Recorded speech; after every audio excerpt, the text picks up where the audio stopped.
Farm boy Karl and Barbarosa are both trying to avoid unnecessary bloodshed from people that they view as their own family.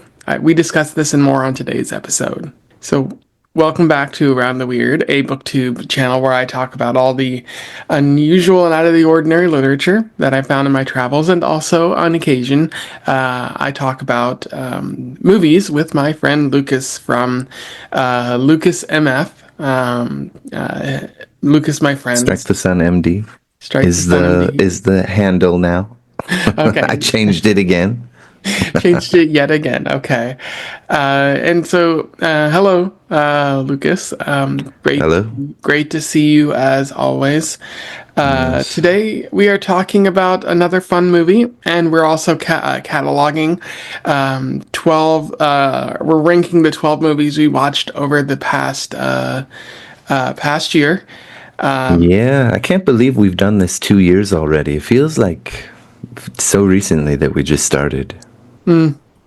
Yeah, but I've enjoyed it. It's a good way to watch movies that I might not normally ever watch.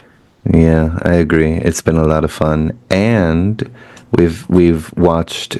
Oftentimes, we've had banger after banger after banger after as the noted Irish philosopher Seamus says, banger after banger after banger. We've had a little bit of a we've had some good movies. I can't complain too much about Barbarossa. For me, I had a different opinion than you. Basically, Farm Boy Carl ruined it for me because I don't think Gary Busey can act, and he's far too old to be a farm boy. But I would say the last four or so movies were kind of a like an interesting car crash of we were going on like super high, amazing movies we both loved, and then it just was like tumultuous arguments over the last couple ones. Yeah, yeah, I do I agree with that. Movies that maybe haven't met one of our standards, unfortunately. Yeah. But there are some interesting things about the movie, so we can discuss. Yeah, so today's movie is Barbarossa, which was made in 1982, directed by Fred Schepisi. I don't know how to pronounce that last name. Fred, this is his third movie, I believe, and so he kind of wrote movies of the same quality there, and it was written by William Whitliff. And the interesting thing is, this is not Whitliff's first collaboration with Willie Nelson. They He had written a previous movie for Willie called The Red-Headed Stranger, which was also a western. So this is kind of their friendship, their working relationship there, and of course it stars Willie Nelson and Gary Busey. This is Busey's. This is about 10 years into his career before his car accident that left him kind of brain damaged in a way where people say his acting career was never the same. So you're getting sort of serious Gary Busey here. Although I would say that the acting quality kind of remains consistent throughout his years, because he is a decent actor, and Willie Nelson, like is not like he's mostly a musician. By this point, he was already like skyrocketing to huge fame, and this movie kind of helped like make him a bigger household name than he already was. Yeah, I thought he was really good in the movie. I will say, like this at this point, Willie Nelson was actually acting in movies. Like a couple years down the road, he would just be Willie Nelson playing Willie Nelson and things, which is strange, but it's a pretty interesting sort of movie. And our initial opinions are quite different from one another. I thought it was pretty good, pretty fun. Although you told me like that you did not feel the same, correct? Yeah, and most of it is like because of the acting. And Gary Busey, like I don't buy it, and it bothers me they keep calling him farm kid or farm boy or whatever. He's not. He's like 35, 40 years old, and he's also not that great. Like it's weird that he's kind of playing sort of a plucky kind of character, and I just feel like by the age that you actually are, you wouldn't act like this. So this particular, like, why didn't they just get somebody younger? Because I Yeah. thought Willie Nelson was good in it. Like I was into it. Like it wasn't fantastic acting necessarily, but I bought that he was Barbarossa, and I was having fun with that. And I thought the whole situation with the families being angry at the main characters, and there being like grudges and all these sort of family dilemmas, and also it being in the great out west, the great state of Texas, and all that, and Mexico and whatever. A lot of the backdrops were very beautiful, and Barbarossa was quite interesting. But yeah, I like Gary Busey just kind of ruined it for me. Hmm. Yeah. I maybe because this was before the internet, maybe Gary Busey had just told people that he was younger than he actually was. Well, actually, I'm not really sure why. I'm not really sure like why they cast Gary Busey if he was 40. Because usually they like 40-year-olds play 30-year-olds and 25-year-olds play Yeah. 16-year-olds. So it doesn't make sense why they would they would do that for. Yeah, I don't even know how old he was supposed to be. Because when he showed up, I thought, okay, he's like a 30-year-old man. Turns out the actor is actually older, but I thought he was like a 30-year-old man. And then they just kept calling him kid, farm boy, or farm kid. And I was thinking, so is he like 21 maybe? Or is he 18? Or what's the deal? And like, why is he so old? Yeah, I guess they call him Kid because he's younger than Willie Nelson. Well, Willie Nelson is eternal. Everyone is younger than him. Okay, well, we can get into the movie and talk about like what happens. It begins with Carl fleeing through the wasteland, the desert, after killing his brother-in-law, which we never really find out why he killed him, which is unfortunate. But he's just trying to get away, and he runs into Barbarossa, who is just kind of knows that he's fleeing, doesn't really know what he's fleeing from, and as he's talking with Barbarossa, another man like is running at him, saying that he's going to kill him, and Barbarossa's like, no, no, I don't want to do this, and he shoots him, and that man dies, which is a sad moment for Barbarossa.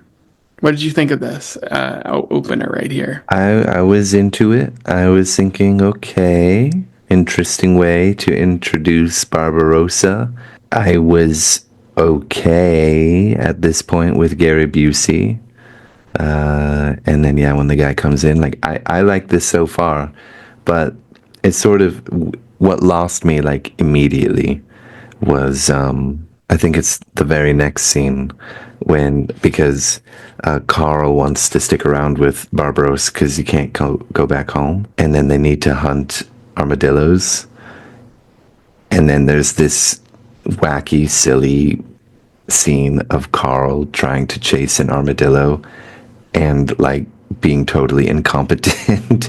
Something about the way he moves his body. It's not that he can't catch it, that doesn't bother me. It's like the way he's moving around, like, stop it. It annoys me. Yeah, yeah.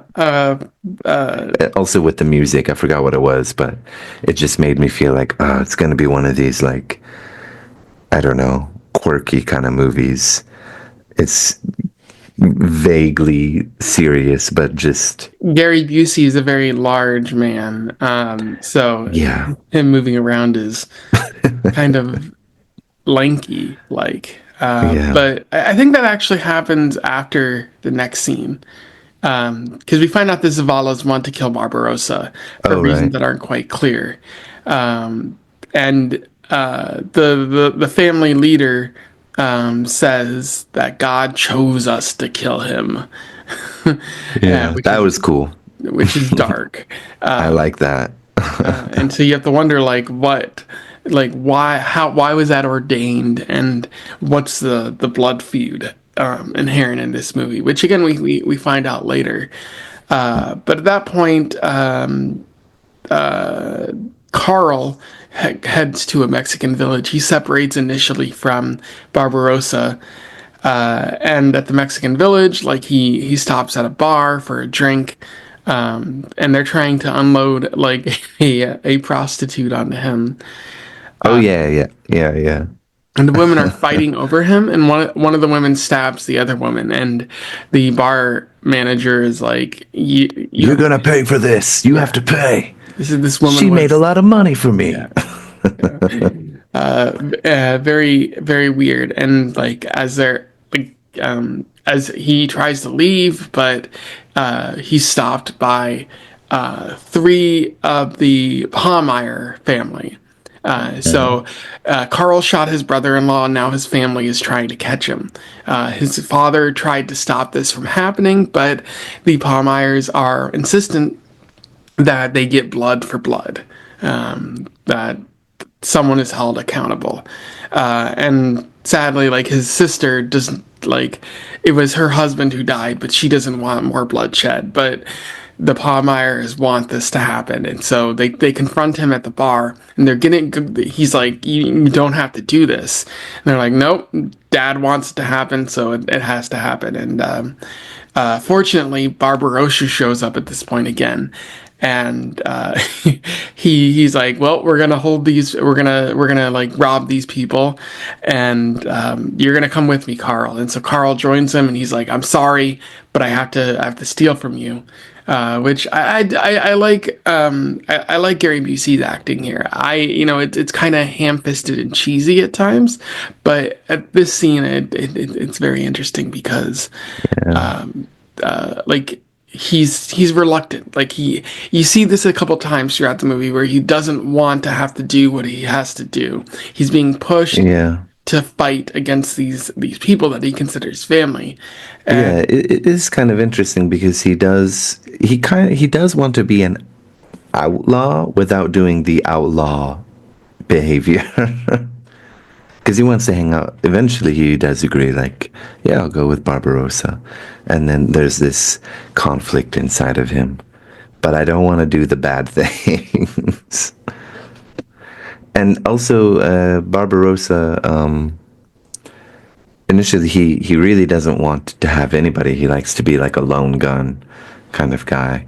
But he will agree to take on Carl. So there is this kind of begrudging respect that is forming slowly but surely. And I think that is probably what drew you in more and more because you said it grows on you. But it did nothing for me. that is unfortunate.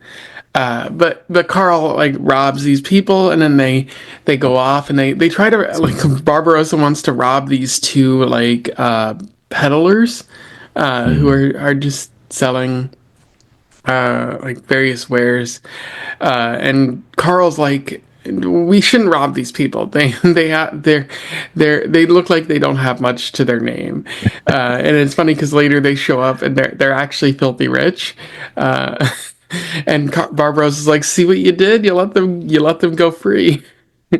And but they head to another city, and they're captured by Angel Morales, just like a no good Nick, a bandit of some sort, and at the same time, the Palmeyers show up, the three sons, and Angel Morales kills them a real threat, it seems. And then he shoots Barbarossa and has Karl dig the grave for. Yeah, and he doesn't kill Carl because Carl had protected his family from Barbarossa.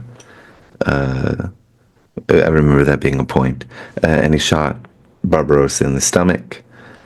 And then, as Carl is digging, Barbarossa's like, "Hey, farm kid, is anybody looking?"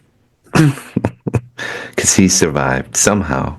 I Yeah, guess they didn't hit the internal organs. What a lucky guy. just bleeding out right there. But yeah, so Barbarossa gets free. He manages to grab Angel Morales and like bury him in the dirt. And nobody will help save him because they think he's cursed. Yeah. They bury him with somebody else too.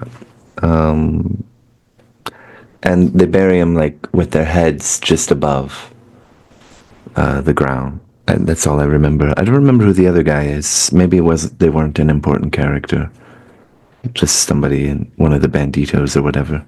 Yeah, I remember being disappointed by this just because I thought Angel Morales was going to be a bigger deal, and it was like, oh, a big threat to Yeah. Barbarossa, and then nope, they just bury his head and call it a day. So yeah, Carl slowly improves, and this is the point where you see him like chasing after armadillos, which I think is it was kind of funny, but also maybe not as an important scene. It kind of messes with the tone of the movie.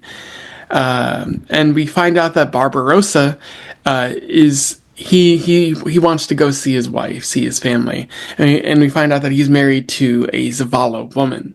He heads to the Zavalo estate, sneaks in, and Zavalo is behaving very much like a cult leader here, the patriarch of the family, telling all the children about the dangerous Barbarossa, how he quietly wed one of the Zavalo women, kind of taking them away, and then on the wedding night he showed up and shot Zavalo and ran off into the night. Kind of very dark, but that's his take on the story. Um, Barbarossa has a different tale of what happened, and he's with the Zavalo woman whose name I don't remember, but they're she's like she wants Barbarossa to stop traveling, but he's like I visit you like twice a year when I can, and this is our relationship, and they talk about the child that they have. Meanwhile, Carl's with a woman named Juanita, who doesn't want to who's not going to rat him out to the other Zavalos, and she's like, you can hide with me in my bed. And then Yeah. my favorite part of the movie, for being how silly it is, like Barbarossa and his wife are talking about seeing their baby, their child, and they go in, and it turns out it's Juanita, and Carl is in bed with Juanita, kind of trying to make out with her or something. In a very goofy moment where he's like, "I'm not sure I want to, but I'm going to." And Barbarossa's like, what the hell are you doing? And he chases him around, and Yeah. Zavalo sees him there and is like, what are you doing here? And he's like, I don't wanna fight, but I might. Yeah. Just lots of trouble happening. I think my favorite part comes a little bit later and it's related to Juanita when Carl kind of stands up for himself. It's a little bit later in the movie where he says like I forget the words he uses, but he says he's going to go see Juanita, and by this point, Barbarossa has he's earned Barbarossa's trust and respect, and instead of being upset or whatever, like he was there, he just kind of like, all right, but that's a little bit later. Anyway, what happens after that? They're Do pursued by Eduardo. Um, yes, who is one of the Zavalos. Again, a very cult-like kind of family in that they're like the patriarch is trying to maintain power over the children, Yeah, they've and really mythologized Barbarossa as this larger than life figure who is dastardly and you know an enemy of the family, and only we can do it, as they said, as God ordained it. That part is kind of interesting and cool. I basically anything about Barbarossa Mhm. is cool except his relationship with Carl to me. Yeah, I think it's interesting how he's trying to maintain this cult-like control of the family through Mm, this use of the legend, and as we find out later, maybe he wants the Barbarossa legend to continue, maybe to keep uniting the family in that way. But yeah, like they're still pursued. Carl cuts the hat of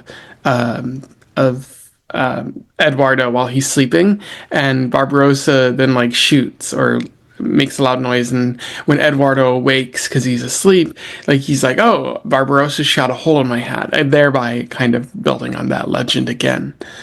But they like Barbarossa and Carl travel, like they keep traveling, and they eventually get to like a shop, a market of some kind, and Pawmeyer is there, and he's trying to shoot Carl, although he's not a good aim. And Pawmeyer's like, or Carl's like, if you keep shooting, I will kill you. And Pawmeyer reluctantly stops at that point.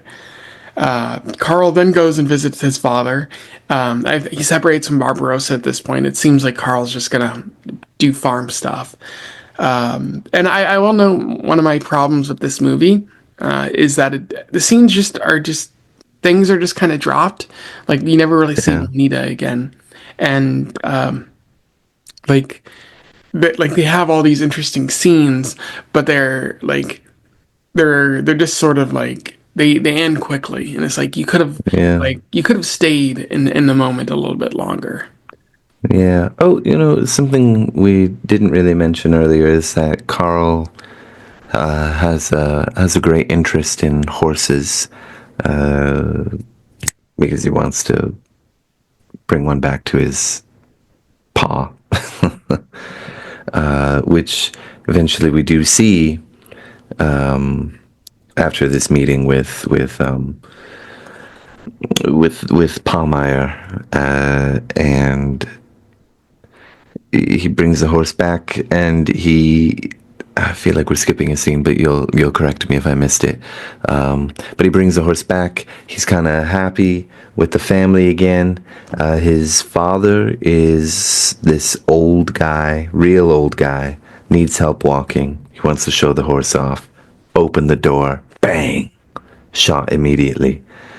That was when I messaged you like, "Oh shit, what the fuck?"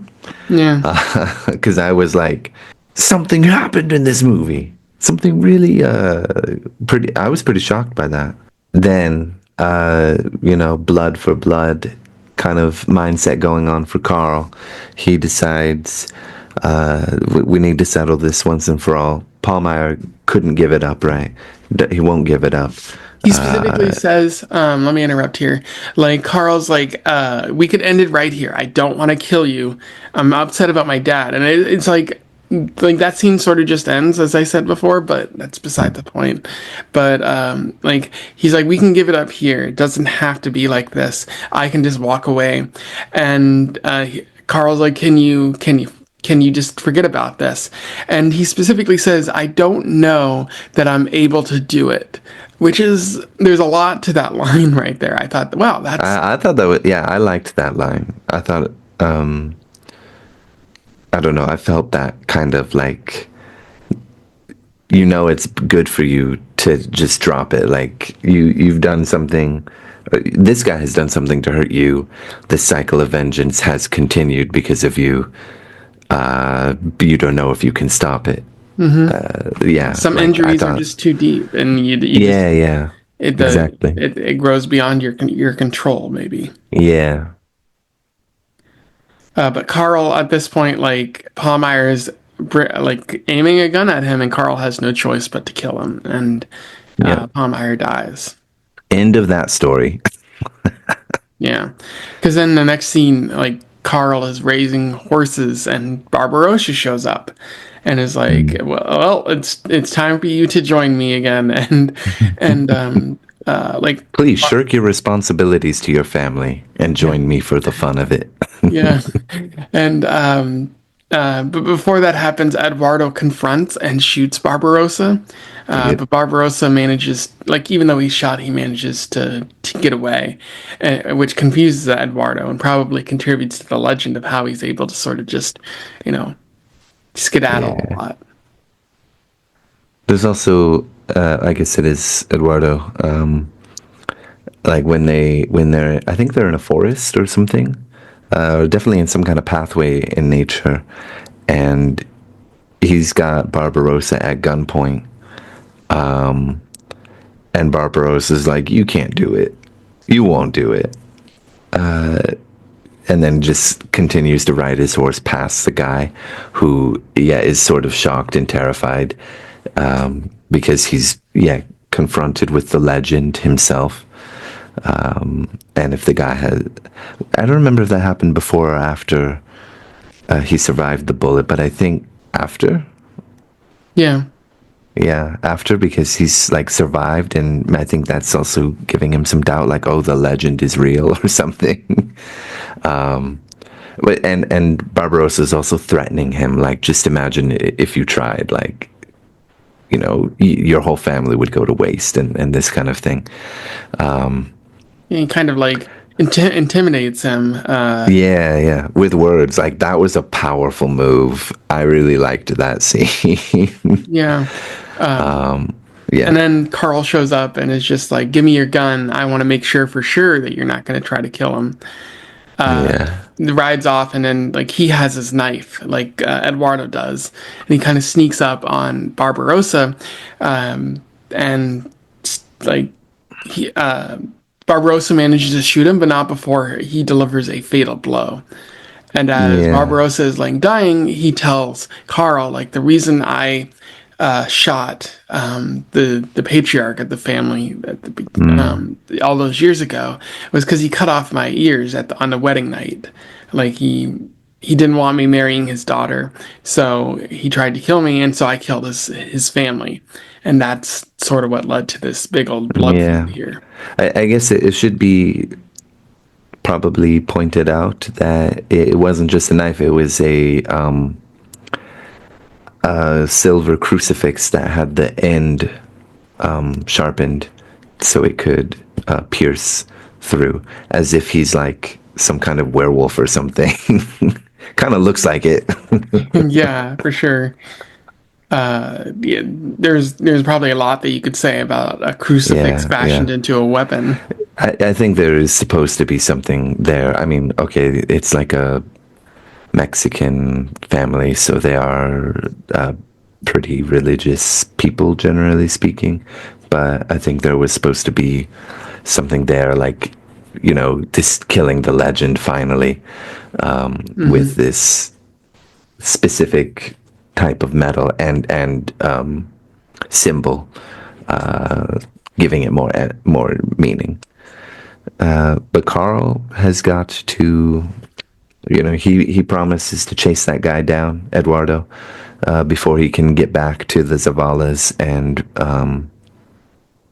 He gets a you drop know, on Eduardo, but Eduardo's just like punch and Carl. yeah. Oh, you know what? You just remind, yeah, no, yeah. He Eduardo hits him in the back of the head with something, and he gets knocked out. You just reminded me, like, I do kind of like that. Carl is sort of incompetent the whole movie, and just like flummoxed constantly. But like, he screws up there, which is cool. It's fine that he doesn't get the drop on Eduardo.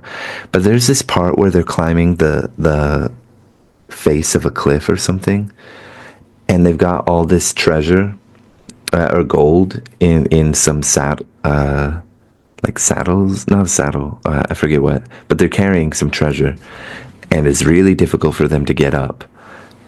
And Karl gets up first, and then he's got to work really hard to get Barbarosa up, but he's holding this gold in the bag or whatever it is, and then he needs to use both hands to help Barbarosa.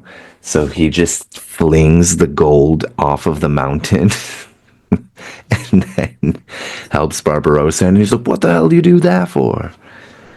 You know, because Barbarosa told him to put the gold down. Why does he need to be told? Like, why is he so dumb that he doesn't know? Like, just put the gold down here, and then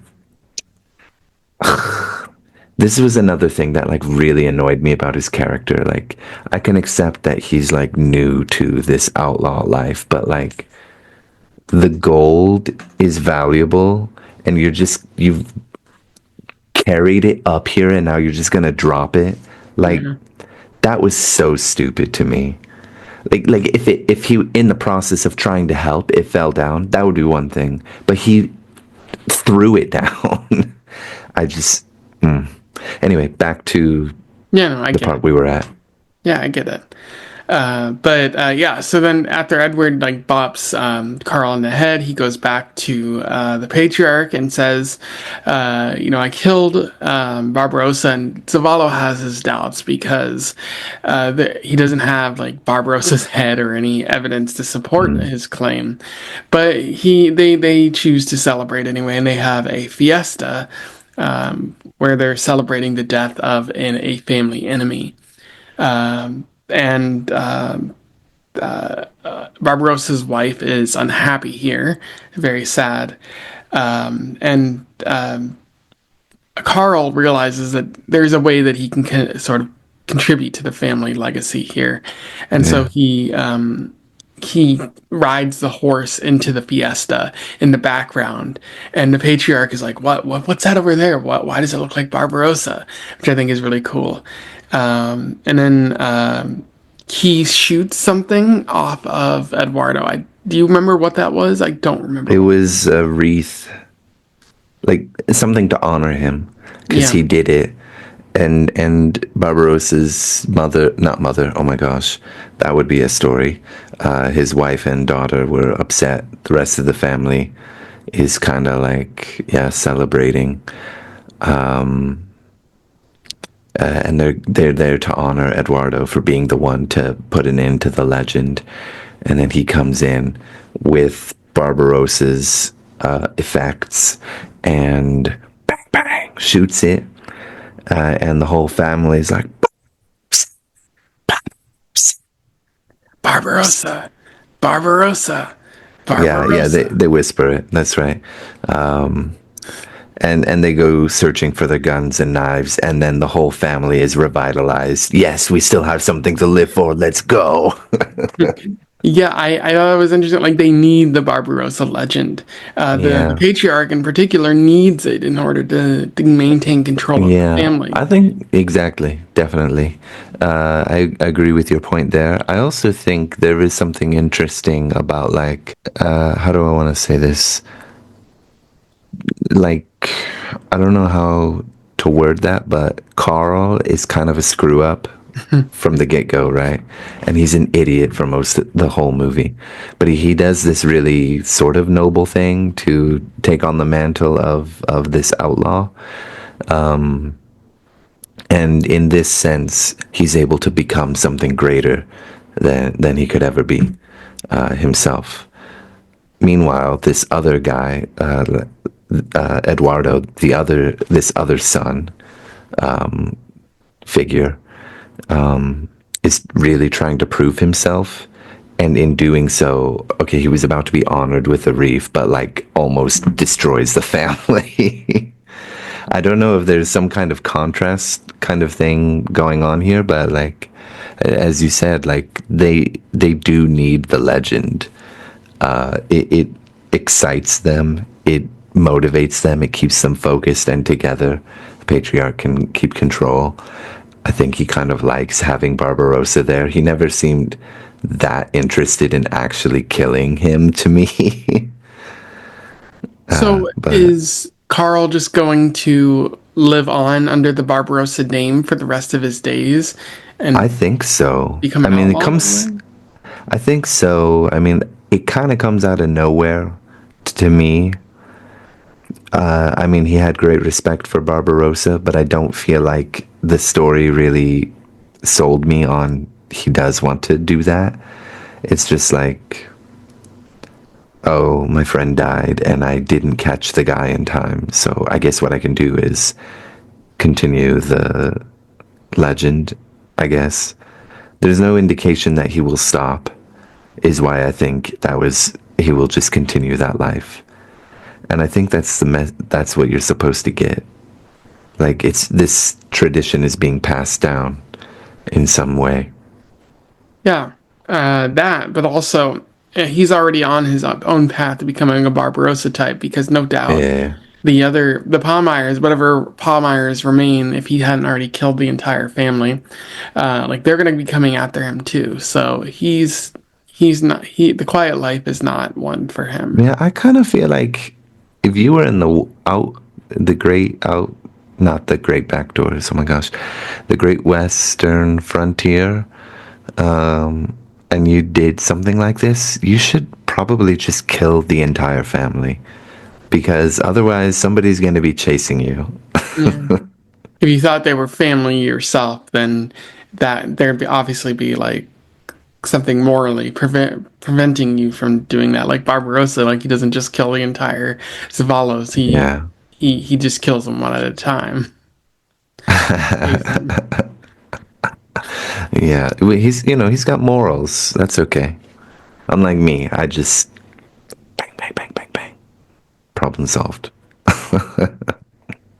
Yeah, and so movie. That's the end of the movie. I thought it was a lot of fun, pretty good. Certainly not the best Western I've ever seen. That honor Mm, probably belongs to Once Upon a Time in the West, yeah, which we've seen together.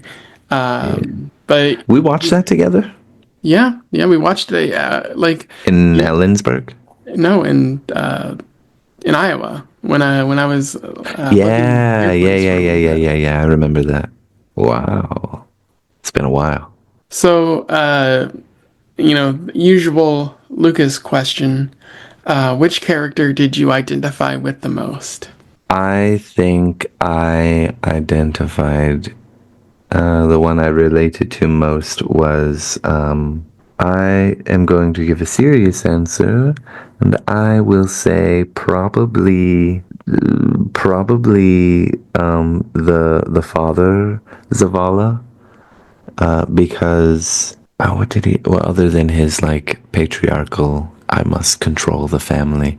I would say lately I have had very intense focus on very particular things that I drive me crazy. Let's say that. That's an interesting answer. Um, I would say for me it's probably Carl because I'm also a bit of a goofus, like Carl. But I have a heart of gold at the end of the day. So Nice. very much feel for Carl in this story. Very nice. Well, yeah, one thing we didn't say is that even though the Western is maybe not that great, the backdrop, like the scenery behind them, is gorgeous, as all Westerns should be. And I was a fan of the music here too. I was okay with most of it, but there were a few where I just felt like, what is this? Like when they first chase the armadillo. I didn't really like that, but otherwise, yeah, the music's not bad. Which leaves the beginning of year 3 of Around the Weird in Cinema, and I have softened a little bit from you waking up late and making me stay up till 2 in the morning. And I think because I've also just not been in a good mood lately, instead of making you watch a 4-hour epic again, which I absolutely will eventually. I was going to do it. And I think you would have enjoyed the movie. It wasn't just to torture you, although I will do that just for my own pleasure one day. We are going to return to Japanese animation, and we are going to watch a particular movie made in the 90s by Studio Ghibli. Hayao Miyazaki, I believe, directed it. I could be wrong. I'm pretty sure. You can correct it or edit it in the whoever actually edited it or directed it later. We are going to watch Porco Rosso. Okay, you managed to pick the one Ghibli movie I haven't seen yet. Yeah, and the reason I picked it, I don't know if it's an actual quote from the movie, but obviously the main character is a pig, as you probably know or can tell from the name. It's set in 1930s Italy, I believe. So you can imagine. And I think the pig at some point says, maybe in a movie theater or something, like, better to be a pig than a fascist. Hmm, So, definitely a good quote. so we're gonna see if he actually says that. I've seen it online, but I don't know for sure. But we're gonna watch Porco Rosso. Okay. My favorite Ghibli movie that I've seen so far, and I haven't seen them all yet, is probably Princess Mononoke, That's a because good one. the environment, fights back. It's Yeah, pretty yeah. cool. That might be my. I think My Neighbor Totoro is not my favorite, my second favorite, tied with that one. My favorite is Nausicaa of the Wind. Okay, I'll have to see that one. I haven't seen it yet. But finally, the last thing is, of course, the our ranking of the movies that we've seen. Do you remember how we did this last year? We went from the bottom up and we Okay. argued the whole way down, or the whole way up. Okay. So do we each name our like number 12 and our number 11 or I guess so. I think so. okay. Yeah, yeah, that's how we did it. We don't need to go too in depth, I suppose. Okay. But maybe if it gets controversial, you might have to explain yourself before I throttle you over the internet. Okay. That's fair for sure. My bottom number 12 is Barbarossa, and it is only because of Gary Busey. If they picked a younger actor and they didn't have him constantly be stupid, like throwing the gold off of the mountain, it would probably be 8 or so. But Okay. Well, my number 12 is Fantastic Planet, which is actually one that I chose.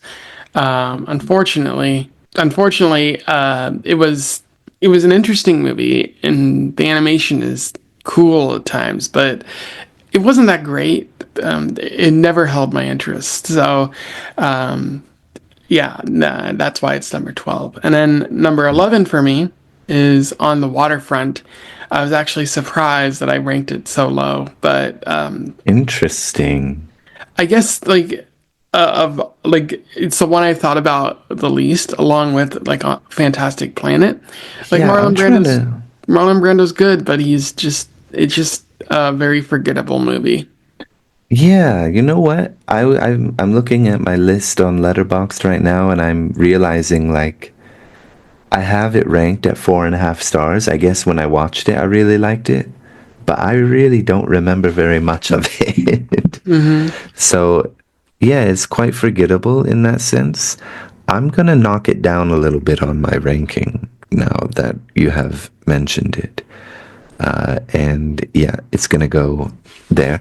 My number 11, I'm sorry to say, is another one of your picks, which is My Sassy Girl.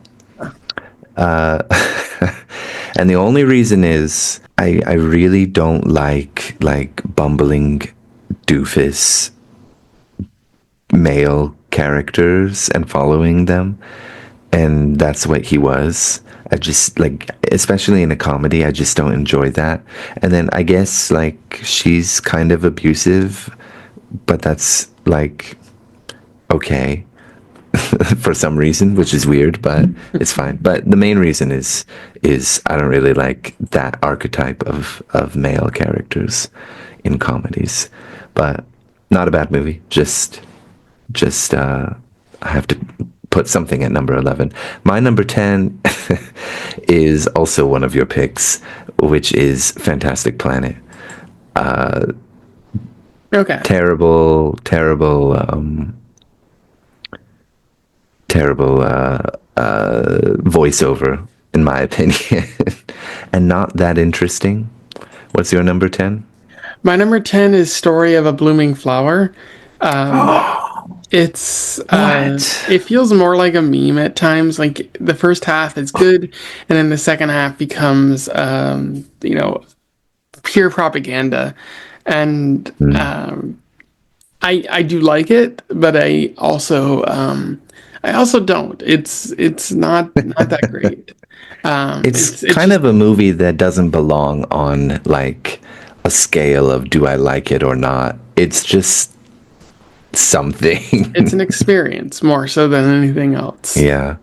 But number nine is where we start to get into territory of movies that I definitively think I liked. So number nine for me is La Jetée.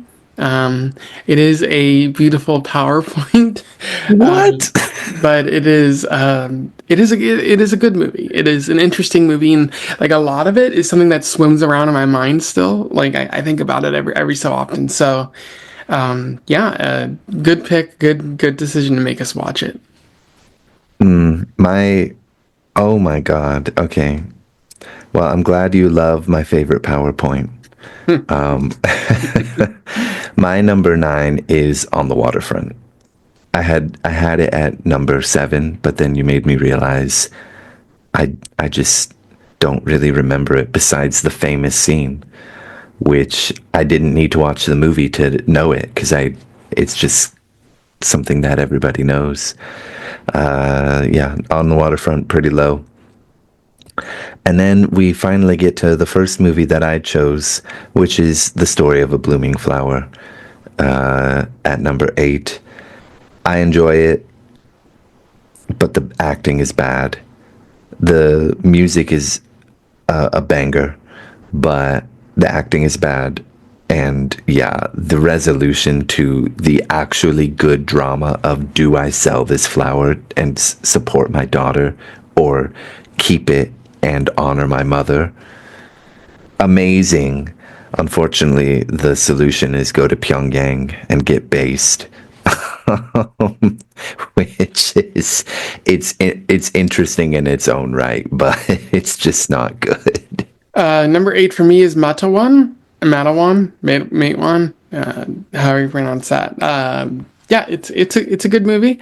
I personally would have preferred more action to it, like more substance, because most of it is just conversation. But James Earl Jones is good, and Chris Cooper, I believe is his name. He's also really good. So yeah, it remains at number eight there. And at number seven is My Sassy Girl, which is actually higher ranked than you have. But My Sassy Girl was a lot of fun. Very silly movie, and yeah, it is. There are a lot of moral questions about her abusive behavior and whatnot. But I really liked the ending. It was very quirky and Yeah. The ending emotional. made me believe in love again. Yeah, there you go. What Maybe was I your should number put my seven? sassy girl higher for that, but I won't. I what I've said is final. Anyway, my number 7, let's see, 12, 11, 10, 9, 8, 7. My number 7 is Ben Hur, which was our first movie of the year, Christian epic, fantastic film, kind of. Another one of these movies that ended in propaganda, but this time religious, but lots of really cool stuff. Charlton Heston acting, or kind of just like making faces on the screen and being handsome and manly, basically. But a lot of really cool human dilemmas and stuff like that. That's my number 7. And then my number 6 is Marwan. I enjoyed the young guy giving the. I love the cartoonish nature of the Union Busters cackling as the young 16-year-old priest was giving a sermon. I forgot what the sermon was about, but basically, like, you can't trust these outsiders or something. And they're just like, not listening at all. I love that. But yeah, it was a good drama. A very enjoyable movie. Yeah, that was a fun part of that movie. Number 6 for me is Elephant Man. Actually, much higher than I Fighting probably. words. What? Fighting Yeah. words. Well, much higher than I thought it'd be, but like Elephant Man is a very beautiful movie and Mm, probably better than I had originally assessed it to be. Because I was just like, this is not that great, but I was wrong. David Lynch, after seeing more of his work, great director dude, and everyone kind of plays a really good role here, and the end where he's like, "I am not an animal," is really well done. So yeah, really good movie. And then number 5 for me, top 5 is Barbarosa. Pretty solid movie. I know you probably won't like that it's ranked higher than Elephant Man, but I do think it's a particularly good Western. Maybe I'm just a sucker for Westerns, is what I'm thinking here. could be. Let's see. My number 5. My number 5 might. Well, I can already tell you have this ranked higher. But my number 5 is Possession. It would actually be, in some ways, it's the best movie we watched this year. It is fucking batshit insane, and I love it. Lots of Sam Neill is just so weird.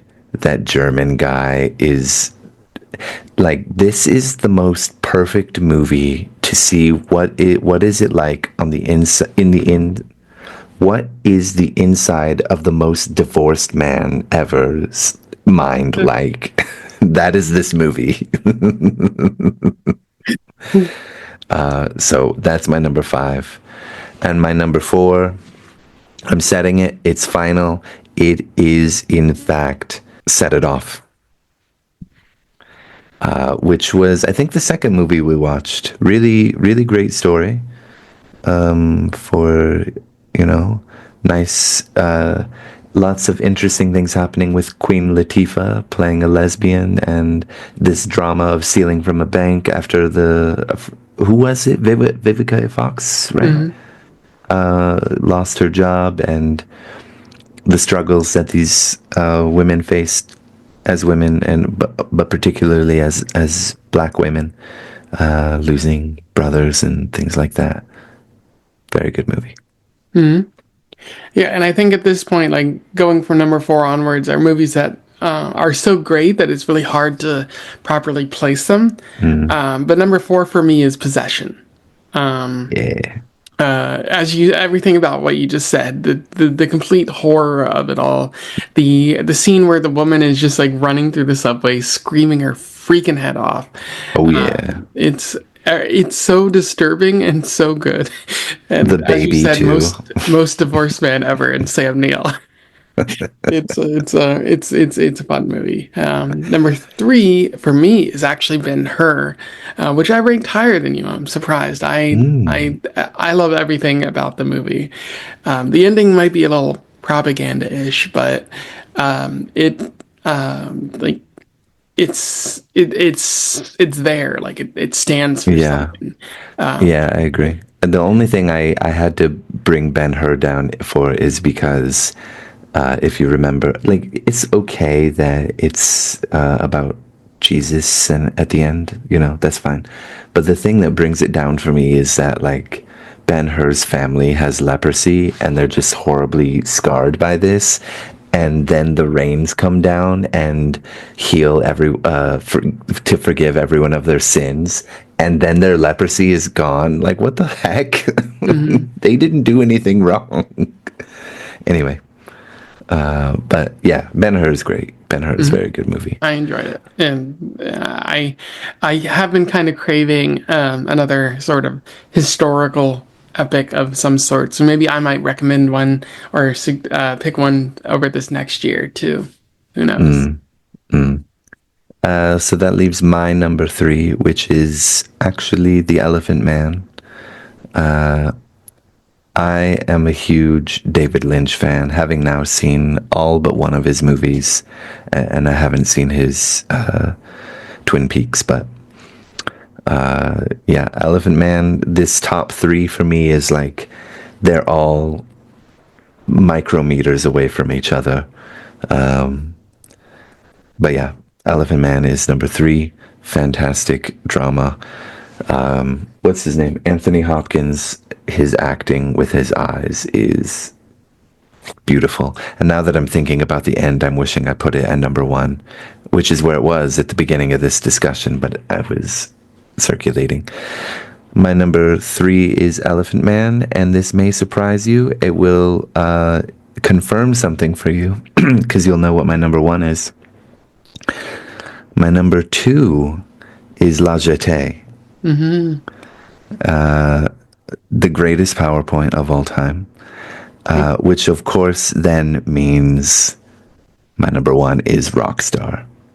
Okay, yeah. So my number two, and it's funny because we have this exact same number one. My number two is Set It Off. What is the procedure when you have a gun to your head? Mm, I love every freaking thing about this movie. It's so powerful. It's well directed. It's well written. Vivica Fox, Queen Latifah, the third girl whose name I don't know, and Jada Pinkett Smith. Everyone does a great job, and it manages to be a cool action movie as well as saying something deeper. So, great pick. And then of course, to pat myself on the back, number one is Rockstar. Great music. It's a movie that I've been thinking about since we watched it in over last summer, and I always feel myself drawn to go watch it again. I listen to the music from it. The ending is heartbreaking, and it's it's just well directed. There's so many great things about it, and I always think about the fact that critics, were kind of mixed on it when it first came out, and I think like Indian critics in particular. And I just think, well, those people, they're probably not right. I don't agree with them on this one. I feel like this is a perfect movie. So that's me. and oh yeah, yeah, Rockstar is phenomenal. I agree.